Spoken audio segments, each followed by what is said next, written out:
and we're going to start working downstream, which is a bit counterintuitive, but then we'll start working further. I've totally lost it now. Don't worry, mate, we'll start again.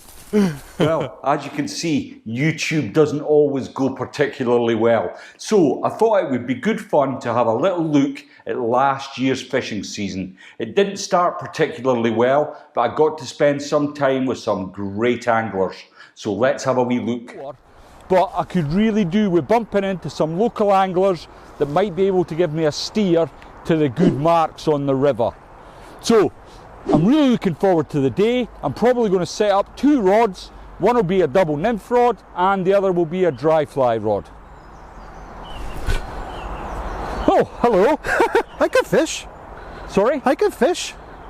You can fish? Ah, with this. You can't fish with that. Yeah, I can. Yes, the season got off to a slow start for me, and my first session saw me blank off both the taff and the ronda. Luckily, I was out with one of the finest river anglers I know, who managed a fish for the camera. The next time I managed to get out saw me reviewing the airflow floater at the Albury Estates Fishery, Western Lakes. Nothing in fishing is ever guaranteed. There are just too many factors. Weather, pressure, density of stocking. 3, I could go on, but 2, I will leave it there. 1. Well, a change of tactics there has proved just show the fish something a little different and you're not guaranteed. 3, 2, 1. My next outing was to Manningford Trout Fishery to make an entomology video. My entomology skills are little to none, so luckily I had the help of Malcolm Hunt and Fen Oakley to create this video and help with the kick sampling. Another opening day, another miserable performance by me, having to work incredibly hard for only a few fish, and then disaster struck. Now there's a couple of times today I did think it was all going to turn around for me. The wind died, the river looked perfect, I was just waiting to see the odd bug starting to float down. Unfortunately, that didn't happen. What did happen was the sole of my wading boot fell off.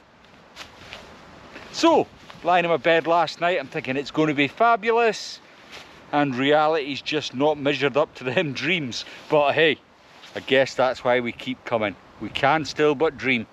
My next few outings were centred around my favourite still water venue, and I had a stack of fishing planned.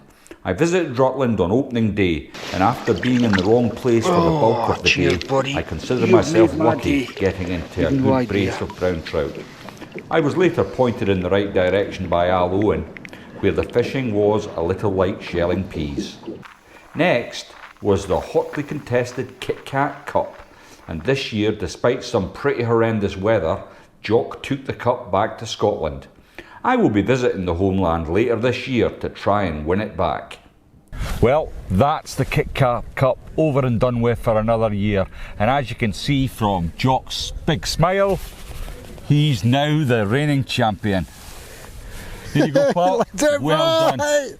An outstanding effort. After that, Ben Worley and I decided to have a crack at the Sierra Pairs, a hugely enjoyable competition well run by Phil Dixon. So I think it's the 8th year of the Sierra Pairs now. It's been growing year on year, which is great to see, being an ex-competition angler myself. And you see all the sort of negative press a lot on social media. So I've tried to put something back with this competition, allowing people to fish with the friends in the same boat to relaxed international rules. I'd just like to pause for a moment to thank the guys that have spent the time buying me a dram. Now you might have seen it at the end of some of the recent videos, and basically it's just a way that you can help support the channel. Now there's absolutely no pressure to buy me a dram. I will make content regardless, but it's a good way of help supporting the channel, and I really appreciate the donations I've had thus far. Without the goodwill of both Manningford and Albury Estates, I could not make the videos I do, and I am extremely grateful for their cooperation allowing me to film at their venues.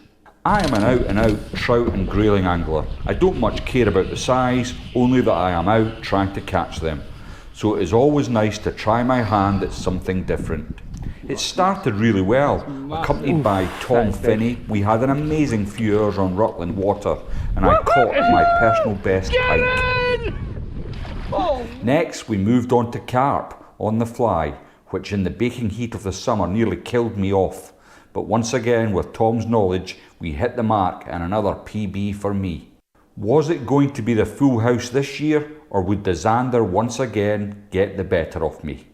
I used a quote, I can't quite recall the original author of it. It was try, try and try again. But there's another quote from W.C. Fields which goes along the lines of try, try and then quit. There's no point being a fool about it. The Zander video was to be my last one before taking the summer off. This time was not wasted though, and it gave me a chance to catch up on the weekly tying videos and of course fit in a family holiday. The family holiday of course was in Slovenia, and if you know anything about that country you'll know it is one of the most beautiful places in the world. If you are a river angler and I could make you watch just one of my videos, this is it. I can't begin to tell you how much joy and pleasure that this destination gives me, and a dedicated trip back this year is a must. If there are any guides out there that would like to feature in a video, please feel free to get in touch. Although I consider myself all but retired from competition fishing, I am still a great supporter of the circuit. I think that competition does improve your skills, and the opportunity to meet and fish with like-minded anglers is fantastic. There is no better way than the affiliation of major fly fishing clubs to cut your teeth in competition fly fishing. Had a really good day with Frank. We both worked really hard. Frank's fishing away with a jiggered shoulder, so I can feel his pain. But I had a good regain in the afternoon, and I've managed to finish up with 11 fish. And I don't know how the rest of the boys are doing, but the fishing today did not go like the practice, so I'm not expecting we've done particularly well, but we'll see how we get on. Yeah. We went to chase it. I'm on back in.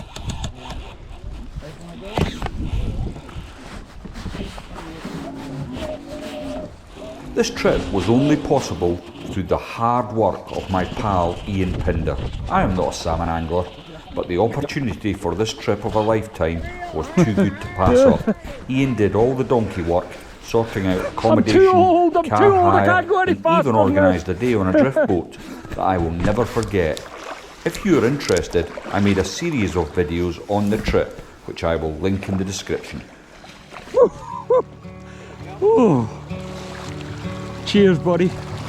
Peeling back the layers of the part I've been playing for you.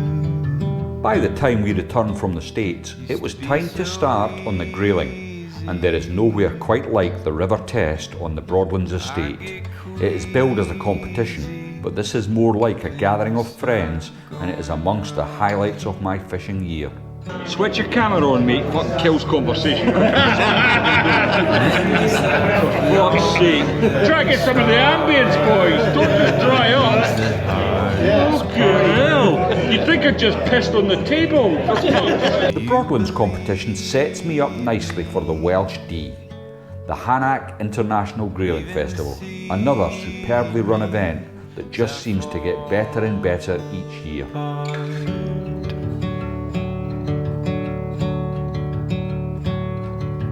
You don't walk, you levitate.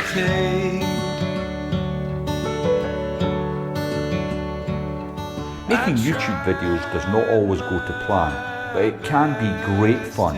Here are some of my favourite moments from my YouTube career. 3, 2, 1. Well, at last I've got to the right location. I was in the middle of Bakewell. I didn't pick up a Bakewell pudding, but Chris did. It's a Bakewell tart. No, it's Bakewell pudding, It's mate. not the Bakewell tarts. No, it's Bakewell pudding. It's not. I've researched online. If I go to Bakewell Bakewell, tart. mate, and say Bakewell tart, they'll lynch me. There's a They'll shop be like, that says Bakewell tart. I'm going to check that out on my way home. £10. Right. I will check it out. I know. Right, here we go. Right, I'm going to get it right this time. Okay. 3. You can cover the rest of the bits that I haven't covered, yeah? Got you. 3, 2, 1. So Ronnie, what have you done in preparation of coming to Rutland? Apart from missing takes like that. Lift it out.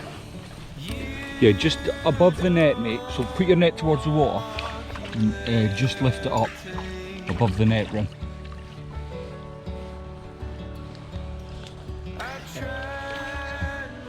Don't worry, mate, I'll edit it so you don't get it.